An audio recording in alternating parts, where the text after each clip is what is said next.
Assalamualaikum semuanya. Perkenalkan, nama saya Siti Nur Safira Salsabila.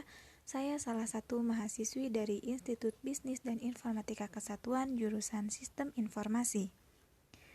Oh ya teman-teman, mengingat kondisi saat ini masih pandemik, jangan lupa untuk selalu mematuhi protokol kesehatan ya semuanya, untuk menjaga diri sendiri dan orang-orang yang berada di sekitar kita. Nah, kali ini saya akan sharing ke teman-teman semua nih mengenai produk life cycle. Mungkin sebelumnya ada yang sudah familiar ya dengan kata produk life cycle ini, yang dimana biasanya kata ini berkaitan dengan bisnis. Oke, langsung saja kita masuk ke definisi produk life cycle atau dalam bahasa Indonesia yaitu siklus hidup sebuah produk. Produk life cycle ini suatu hal penting yang harus diperhatikan oleh para produsen. Mengapa? Karena konsep siklus hidup produk ini menggambarkan suatu proses produk dipasarkan kepada masyarakat hingga produk tersebut hilang dari pemasaran dikarenakan kurangnya inovasi serta strategi pemasaran oleh produsen. Secara sederhana, siklus hidup produk bisa digambarkan dengan diawalinya produk dibuat, kemudian diperkenalkan kepada pasaran, hingga pada akhirnya produk tersebut mulai hilang dari pasaran. Suatu produk bisa memiliki siklus hidup yang relatif lama dan ada juga yang relatif pendek.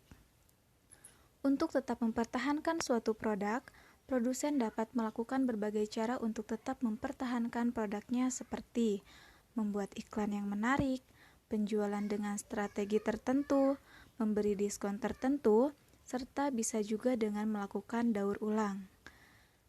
Melakukan daur ulang di sini artinya suatu produk tersebut ditarik dari pemasaran dan diproduksi secara ulang dengan menambah fitur atau dilakukan perubahan terhadap harga produk tersebut. Kemudian dipasarkan kembali dengan kemasan yang berbeda pula. Pada umumnya, siklus hidup suatu produk memiliki 4 fase umum, yang dimana fase-fase itu adalah fase introduction, fase growth, fase maturity, dan fase decline. Yang pertama ada fase introduction atau fase perkenalan. Sesuai dengan namanya, pada fase perkenalan ini berarti mengenalkan produk yang benar-benar masih baru yang akan dipasarkan kepada khalayak umum. Pada fase ini, biasanya harga produk tinggi dan laba penjualan masih sangat rendah. Mengapa?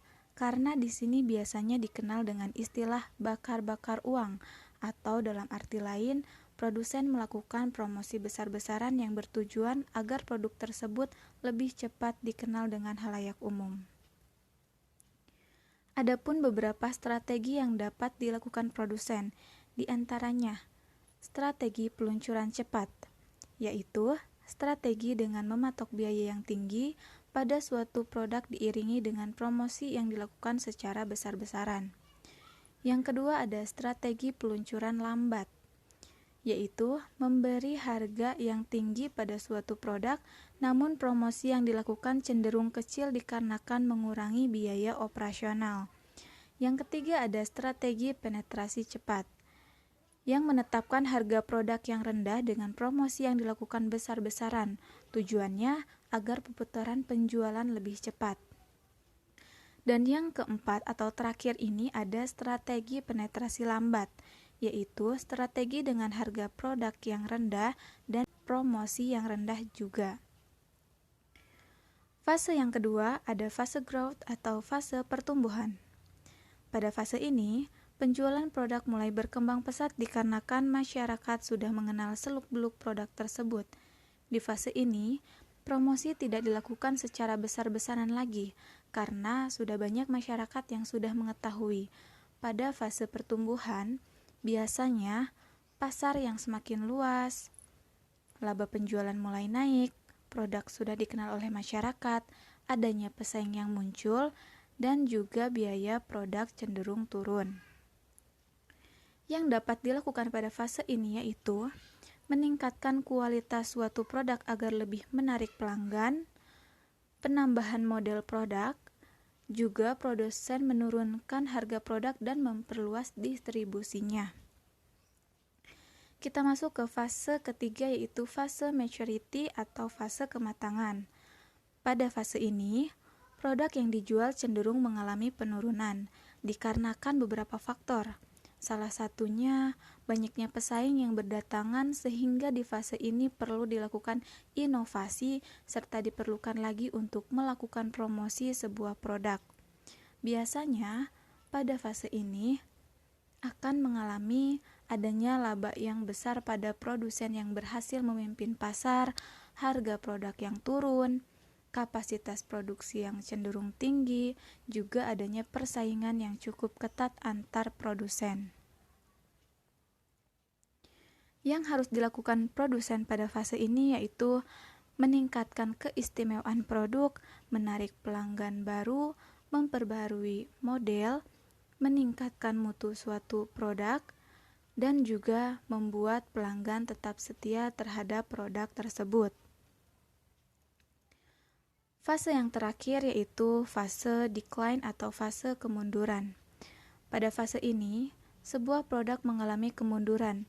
Artinya, sebuah produk ini harus diperbarui atau diganti dengan barang baru agar perusahaan tetap bertahan di pasar secara luas.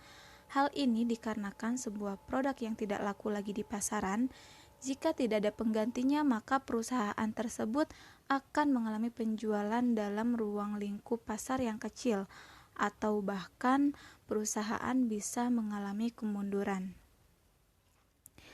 Biasanya pada fase kemunduran ini, laba mulai menurun, konsumen menjadi jenuh, kapasitas produksi menurun, dan juga perlunya strategi dan inovasi produk baru. Hal yang harus dilakukan produsen pada fase ini yaitu menambah investasi, mencari pasar baru, mengubah produk atau mencari inovasi lain, mempersempit saluran distribusi, dan juga dapat menurunkan harga produk. Revenue menurun pada fase ini. Jika produsen tidak melakukan apa-apa, bisa-bisa perusahaannya akan kolaps. Untuk mencegahnya yaitu produsen launching produk baru sehingga muncul kurva baru, dan baiknya launching ini dilakukan pada fase maturity. Oke teman-teman, mungkin cukup sekian untuk sharing kali ini mengenai product life cycle. Jika teman-teman suka dengan video ini, boleh di like, share, and subscribe. Tapi jika video ini masih banyak salah dan kekurangannya, mohon dimaafkan dan diberi saran atau kritik pada kolom komentar ya. Semoga video ini bermanfaat. See you all. Wassalamualaikum warahmatullahi wabarakatuh.